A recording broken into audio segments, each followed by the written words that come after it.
Good morning guys, so time check muna tayo, 7:30 na ng umaga at papasok na rin tayo sa work ngayon.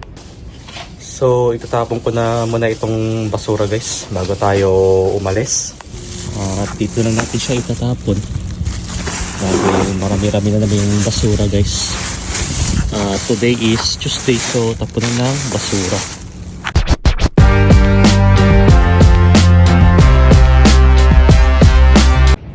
So ayun, papasok na tayo ngayon guys at magbabike na tayo papunta ng Kaisha. Bale 10 minutes lang tayo magbabike nito bago tayo makarating, so total mabilis naman yung biyahe natin ngayon.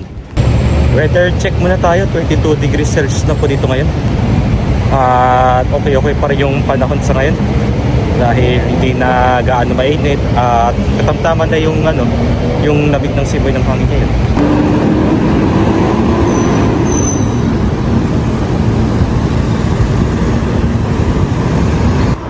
Kahapon nga po pala ay nakapag-overtime kami, so masaya na talaga ako nung kahapon. Nag-overtime nga pala kami nung kahapon simula pagpasok ng 8 AM hanggang 7 PM kami nun. Bali meron kaming mahigit isang oras na overtime. Or sabihin natin na 1 hour and 20 minutes yung overtime natin. Kasi pag walang overtime sa amin, yung pasok namin sa work ay mula 8 ng umaga hanggang 5:25 ng hapon. Bali, yung oras ng trabaho namin sa isang araw ay nasa 8 hours and 20 minutes. Yun yung tinatawag natin na TG or fixed time. Kasi sa ibang company guys, ang fixed time nila ay nasa 8 hours. Minsan, mas mababa ng 8 hours, nasa 7.5, ganun yung oras nila. Sa amin kasi more than 8 hours yung fixed time namin, kaya medyo matagal-tagal din yung oras namin. Pero luckily, thankful na din ako kasi nga nabigyan na rin ako ng overtime. Dahil napakalaking tulong talaga ng overtime sa atin guys. Kahit sino pong mga kababayan natin na nagtatrabaho dito, yan po yung hinahabol natin, yung overtime.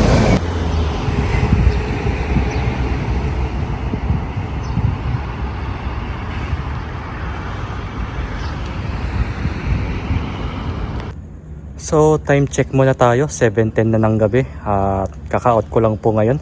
Good news po guys, pangalawang araw na tayo na may overtime. Bale nag-overtime tayo ng mahigit isang oras, so goods na sa atin yun. Pero syempre bago ako uwi ng bahay, dadaan muna ako ng Family Mart. At dito nga pala ngayon, full moon na. Ayun, medyo malaki na yung moon dito guys. At ganito na po kadilim dito sa dadaanan natin ngayon. So ganito nga pala yung itsura dito guys sa may daanan, dito sa may highway. At napapansin nyo na marami pang mga sasakyan na dumadaan noong ganitong oras. Dahilan na rin na na uwian na ang mga tao ngayong oras. So nakikita nyo naman po. Ito naman guys, ito naman yung Pachinko. Open pa siya hanggang 9 PM. At sa buong buhay ko hindi ko pa natatry magpachinko. Wag na rin nating subukan. Baka masira pa ang buhay natin. Hihintay lang muna tayo dahil red light pa dito. Dahil bawal naman tumawid habang red light pa yung signal light or yung traffic light. Kaya mas okay na sumunod na lang tayo sa rule dito. Para na rin hindi tayo magkaroon ng bad record. At para na rin sa safety natin to. At iwas natin sa disgrasya. Nandito muna tayo sa Family Mart ngayon. At bibili lang tayo ng siguro mga sabaw na pang-almusal natin bukas.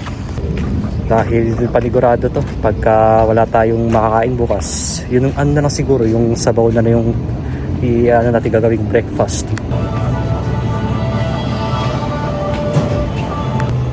Na lang miso soup, kuha tayo nito. Mas mura kasi ito guys, 130 yen lang. Masarap itong miso soup na nasa na may green onion. At ayun, uwi na tayo ng bahay. Nakabili na rin ako ng sabaw natin. Bale, dalawa na yung binili ko guys, para may meron tayong kakainin ngayon at saka para sa breakfast natin bukas. At bumili na rin ako ng beer natin dahil nga pagod yung katawan natin. Syempre kailangan din natin uminom ng beer. Yun din kasi yung isa sa nakakatanggal ng pagod sa katawan ko, yung beer. Pero hindi naman po ako araw-araw umiinom ng beer. Siguro iinom man ako mga isang beses sa isang linggo. Marami na siguro yung 2 beses sa isang linggo. Yun lang po. At hindi naman po ako palaging umiinom guys. Ayun po, nakauwi na rin ako ng bahay. Time check muna tayo, 7:30 na ng gabi. At medyo na-late na rin tayo ng uwi ngayon dahil na rin sa overtime natin kanina. At kakain na rin tayo ng dinner dahil nga nagugutom na rin ako. So ito nga pala yung ulam natin ngayong hapunan. Itong tira kong tortang talong nung kahapon. Ayun, may naiwan pa naman. Tapos ito yung sabaw natin ngayon, miso soup. Para makaano tayo ng sabaw, makahigop. Masarap pa namang kumain pag humihigop ng sabaw. Kain na po tayo at ito na yung ulam natin ngayon. Tortang talong, tapos nilagyan ko na ng tubig itong miso soup. Yan, medyo mainit pa. Parang niluluto ko pa kasi yung green onion sa loob. Bago natin kainin. At bago tayo kumain, magdadasal muna po tayo.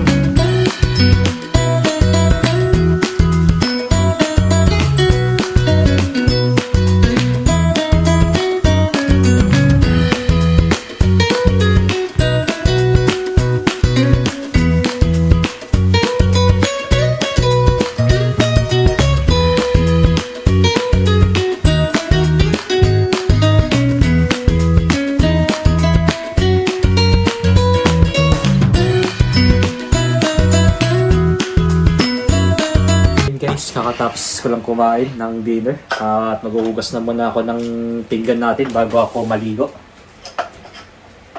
Dahil gabing-gabi na po ngayon. So kailangan natin magpahinga na.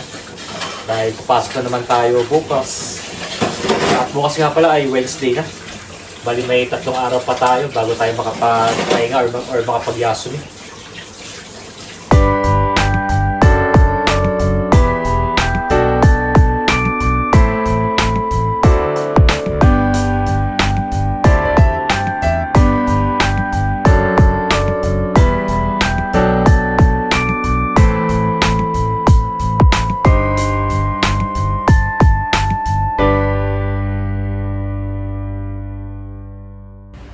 Kakatapos ko lang pong maligo. Time check muna tayo. Mag-alas 9 na ng gabi. At ayun, medyo nakakapagod lang po ngayong araw. Pero okay naman po. At least sulit naman po. Okay, bago tayo matulog guys, magsasagot muna tayo ng comment. Or bago tayo magsagot ng comment, may nagpapa-shoutout nga po pala. Ito po, shoutout muna po tayo kay Sir Leo Oliver 70. Ayun po, shoutout po. Maraming salamat po sa panonood ng aking vlogs. At shoutout na rin po kay Ate Leia na kasama nyo po dyan. Ayun po, God bless you all. Thank you po. Magsasagot na tayo ng comments dito.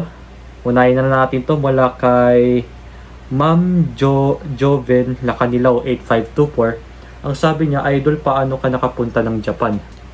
Actually, na-vlog ko na po yan dati.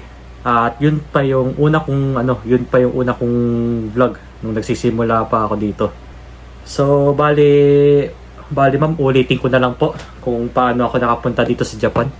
Yung mother ko nga pala is pure Filipina at saka yung father ko is pure Japanese. Bali may lahi po akong Hapon tsaka Pilipino. So, po ako, half-half po ako. Bago nga pala ako pumunta dito sa Japan, sila na kasi nag-asikaso ng yung mga documents ko, yung mga papeles ko. Naalala ko nga nung first time kong pumunta dito, 2008 nung tourist visa pa lang ako dun. Sila na kasi naglakad nung papeles ko nun. Bali ilang taon pa ako nun, nasa 12 years old pa ako nung time na yun. High school pa ako nun. Yun pa yung first time ko na pumunta dito sa Japan nun as a tourist. Bali 2 months nga rin ako dito nun dati. After nun next na punta ko na dito nun 2013. Doon na ako naging long-term visa nun or long-term resident. Bali, ang nangyari pala sa akin nung time na yun, pabalik-balik ako ng Pilipinas nun tsaka dito. Kasi nga, nag-aaral pa kasi ako nun sa Pilipinas nun, nung college pa ako. Ang nangyari po, 5 years po akong pabalik-balik dito nun para lang para lang sa visa at matapos ko yung pag-aaral ko sa Pilipinas. Yan po, awa naman po ni Lord at nakagraduate po ako ng college noon, 2018 po yun. And then after nung oath taking na namin yun, nakuha ko yung lisensya ko, saka na ako pumunta dito sa Japan para mag-start na magtrabaho. Yun po yung start ko ng trabaho talaga, guys. Actually 2019 sabihin na natin. Kasi nung bumalik na ako dito noon, nung December 2018 na noon, kaya nag-start na ako magtrabaho noon. Unang araw ng January pa noon, 2019. Hanggang sa natuloy ko na po yung trabaho ko, dire-diretso na po yun hanggang ngayon. At awa naman po ni Lord ay na po ako dito, permanent resident na po ako dito.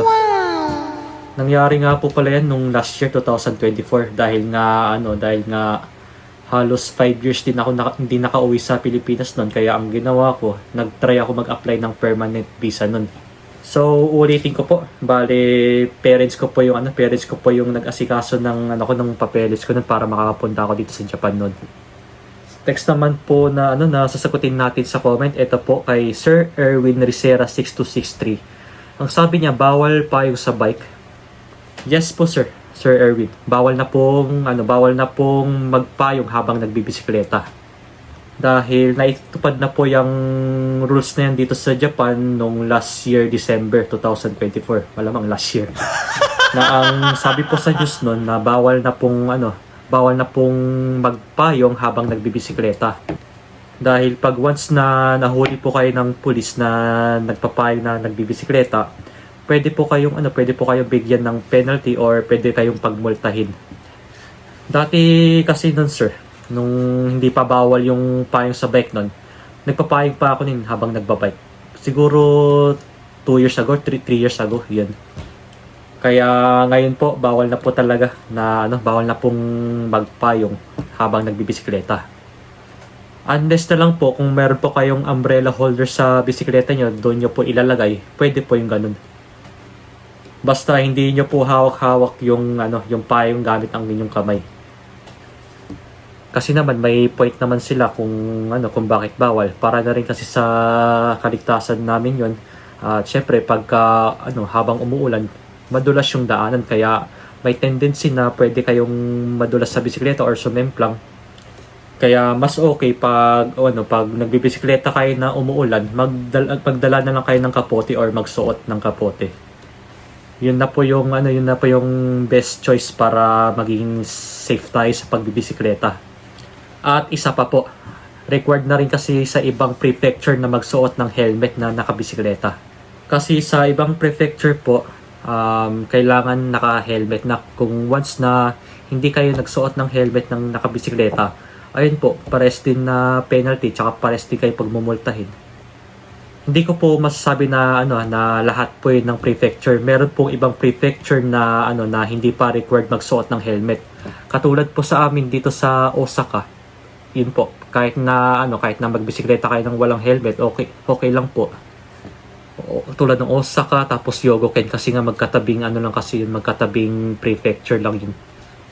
So ayun lang naman po sir, kung bakit bawal na pong gumamit ng payong habang nagbibisikleta. Tsaka kailangan talaga natin sumunod dito sa batas para hindi tayo magkaroon ng bad record. So ayun lang naman po, at bago tayo matulog, iinom muna ako ng beer para matanggal yung pagod natin sa katawan.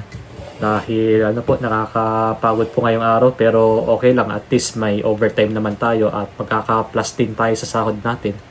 Yun po kasi yung nagpapasaya sa akin na magkaroon ng overtime talaga. At ayun, thank you kay Lord dahil pinalad na naman tayo ngayon. Sana po talaga magtuloy-tuloy na ito bago pa matapos ang taon na to.